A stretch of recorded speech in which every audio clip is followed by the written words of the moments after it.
Thousands of migrants risk everything crossing the treacherous Darien Gap, a dense jungle separating Colombia from Panama. But what was once a dangerous trek has now become a critical pathway in the migration crisis. Panamanian officials report over 277,000 migrants have crossed the Darien in 2024 so far. The journey is increasingly dominated by Venezuelans, who are fleeing in large numbers since their country's recent political crackdown.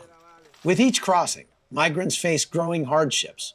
Doctors Without Borders, previously suspended, has resumed some aid, but there's less humanitarian support, with Panama enforcing stricter rules for those deemed inadmissible.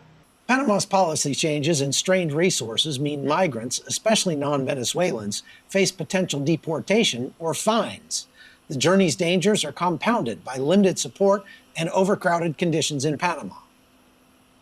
Under a new agreement with the U.S., Panama began deporting migrants to countries as far as India, with American funding aiming to curb migration flows. Panama's new policy also fines repeat offenders, $300 for the first violation, escalating for each subsequent attempt.